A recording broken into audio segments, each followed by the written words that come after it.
নাহমাদুহু ওয়া নুসাল্লি আলা রাসূলিহিল কারীম, আম্মা বাদ।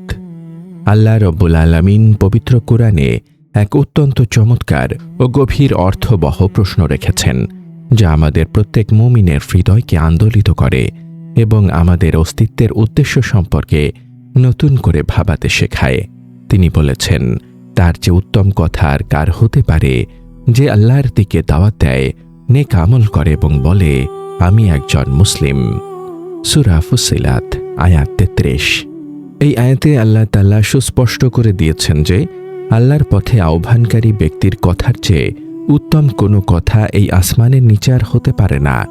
এই আয়াতটি কেবল একটি বাণী নয়, বরং এটি মুমিনের জীবনের এক বড় লক্ষ্য নির্ধারণ করে দেয়। প্রিয় ভাই ও বোনেরা, ইসলাম এমন একটি পূর্ণাঙ্গ জীবন ব্যবস্থা যা আমাদেরকে শুধু নিজের আত্মশুদ্ধি বা ব্যক্তিগত ইবাদতের মাঝে সীমাবদ্ধ থাকতে শেখায় না, বরং এটি আমাদের শেখায় কিভাবে সমাজ, পরিবার এবং আশপাশের মানুষকে সাথে নিয়ে আল্লাহর পথে চলতে হয়। কেবল নিজের জন্য জান্নাতের আশা করা বা নিজেকে জাহান্নাম থেকে বাঁচানোর ফিকির করা ইসলামের মূল শিক্ষা নয়, বরং ইসলাম আমাদের ওপর দাওয়াহ ইলাল্লাহ বা আল্লাহর পথে আহ্বানের মহান দায়িত্ব অর্পণ করেছেন, যা পালন করা আমাদের ঈমানের দাবি। আমাদের এই অত্যন্ত গুরুত্বপূর্ণ আলোচনার গভীরে প্রবেশের পূর্বে আপনাদের কাছে একটি বিশেষ অনুরোধ। দ্বীনের বিশুদ্ধ জ্ঞান প্রচার ও প্রসারে আমাদের নিরলস প্রচেষ্টা অব্যাহত রাখতে আমাদের ওয়েবসাইট www.umaconth.com ভিজিট করুন এবং আমাদের অফিসিয়াল ফেসবুক পেজ ও ইউটিউব চ্যানেলের সাথে যুক্ত থেকে আমাদের এই যাত্রার সহযাত্রী হন, কারণ আপনাদের এই ক্ষুদ্র প্রচেষ্টাই দ্বীনের দাওয়াতকে পৌঁছে দিতে পারে অগণিত মানুষের হৃদয়ে, এবং এটি আপনার জন্য সাদাকায়ে জারিয়ার মাধ্যম হতে পারে। আল্লাহ তাআলা পবিত্র কোরআনের সূরা আলে ইমরানে এই উম্মাদকে খায়রে উম্মাদ বা সর্বোত্তম জাতি হিসেবে ঘোষণা করেছেন। কিন্তু কেন? আমাদের গায়ের রং সুন্দর বলে, নাকি আমাদের সম্পদ বেশি বলে?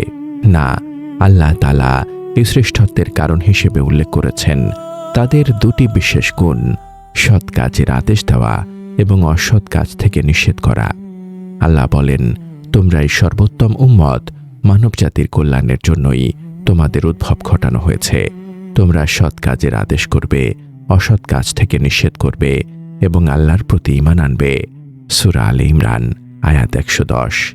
এই আয়াত থেকে দ্বীনের আলোর মতো স্পষ্ট হয়ে যায় যে দাওয়া বা আল্লাহর পথে আহ্বান করা আমাদের জন্য কেবল একটি ঐচ্ছিক কাজ বা নফল ইবাদত নয়, বরং এটি আমাদের অস্তিত্বের অংশ, আমাদের শ্রেষ্ঠত্বের মাপকাঠি। যদি আমরা এই দায়িত্ব পালন না করি, তবে খায়রে উম্মত হিসেবে আমাদের দাবি প্রশ্নবিদ্ধ হয়ে পড়বে। সারা বছর হয়তো দুনিয়াবি ব্যস্ততা, চাকরি, ব্যবসা কিংবা অবহেলার কারণে দাওয়াহ ইলাল্লাহর মতো মহান ইবাদত থেকে আমরা গাফিল থাকি।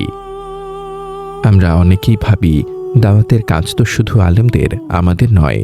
কিন্তু রমজান মাস হলো এই ভুল ধারণা ও গাফিলতি ছেড়ে ফেলে নতুন উদ্যমে দাওয়াতের কাজে নেমে পড়ার এক সুবর্ণ সুযোগ। কারণ রমজান মাসে মানুষের অন্তর প্রাকৃতিকভাবেই নরম থাকে, ইবাদতের প্রতি তাদের ঝোঁক তৈরি হয় এবং শয়তানের প্রভাব কম থাকে। এই সময়টাতে মানুষ গতানুগতিক জীবনের পঙ্কিলতা থেকে বেরিয়ে এসে নিজেকে পরিশুদ্ধ করার এক সুপ্ত বাসনা লালন করে। ঈমান ও আমলের মাধ্যমে নিজের জীবনকে সাজানোর এক আকুতি প্রতিটি মুমিনের অন্তরে জাগ্রত হয়। তাই এই উর্বর সময়ে যদি কোনো দায়ী বা আহ্বানকারী হিকমত ও ভালোবাসার সাথে আল্লাহর পথে ডাকেন, তবে তা মানুষের হৃদয়ে গেঁথে যাওয়ার সম্ভাবনা অন্য যে কোনো সময়ের চেয়ে অনেক বেশি থাকে। জোয়ার এলে যেমন মাঝি পাল তুলে দেয় এবং বাতাসের অনুকূলে নৌকা খুব দ্রুত গন্তব্যে পৌঁছে যায়, ঠিক তেমনি রমজানের এই আধ্যাত্মিক জোয়ারে দায়ী ভাইদের উচিত দাওয়াতের পাল তুলে দেওয়া এবং আল্লাহর পথহারা বান্দাদের হাত ধরে আলোর পথে নিয়ে আসা। রমজান মাসে মানুষের মন নরম থাকে, তারা দ্বীনের কথা শুনতে চায়, মানতে চায়। এই সুযোগ কাজে লাগিয়ে যদি আমরা কাউকে এক ওয়াক্ত নামাজের দিকেও আনতে পারি, তবে তা হবে বিশাল এক অর্জন। ইমাম ইবনুল জাউজি রহমাতুল্লাহ এক অত্যন্ত হৃদয়স্পর্শী কথা বলেছেন, যা আমাদের দাওয়াতের গুরুত্ব বুঝতে সাহায্য করে। তিনি বলেছেন, তুমি কি আল্লাহর নৈকট্য অর্জন করতে চাও না? তাহলে তার বান্দাদেরকে তার দিকে দাওয়াত দাও। এটি নবীদের কাজ।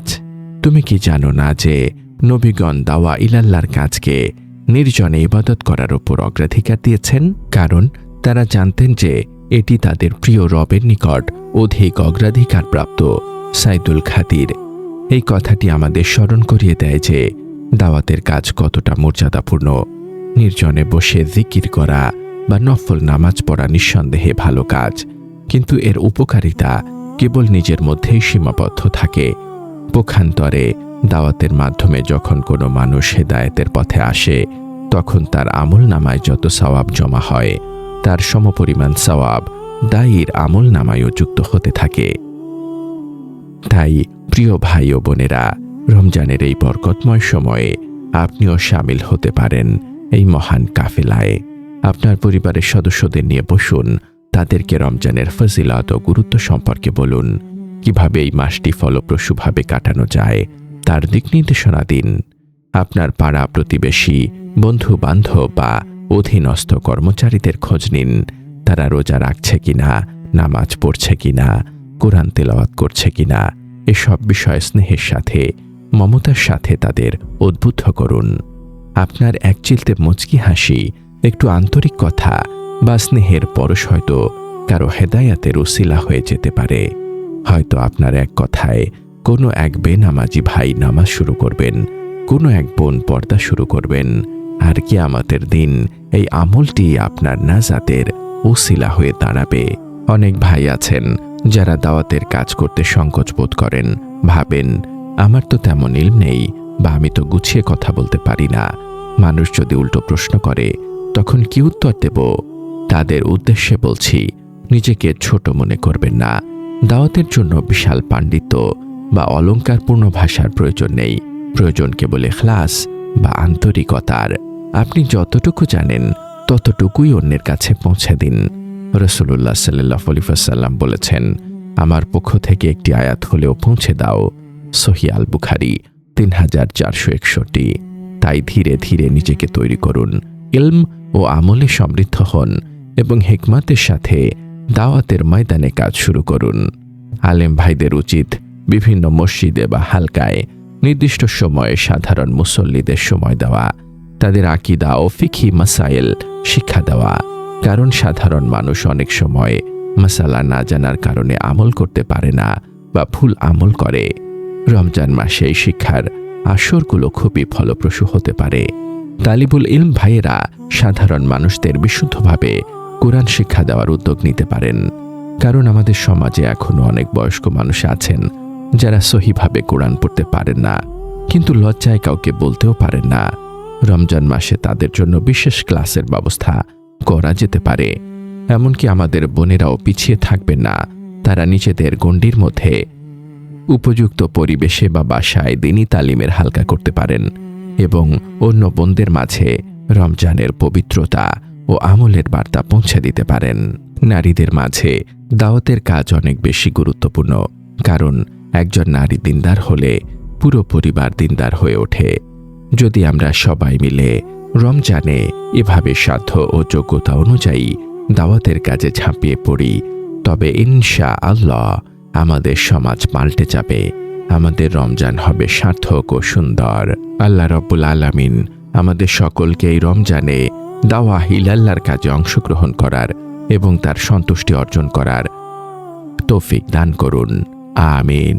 হে আল্লাহ, আপনি আমাদেরকে আপনার পথে আহ্বানকারী হিসেবে কবুল করুন এবং আমাদের দাওয়াতের মাধ্যমে অসংখ্য মানুষকে হেদায়াতের আলোয় আলোকিত হওয়ার তৌফিক দিন। আমিন। দিনের এই জরুরি বার্তাটি ছড়িয়ে দিতে আমাদের ভিডিওটি শেয়ার করুন।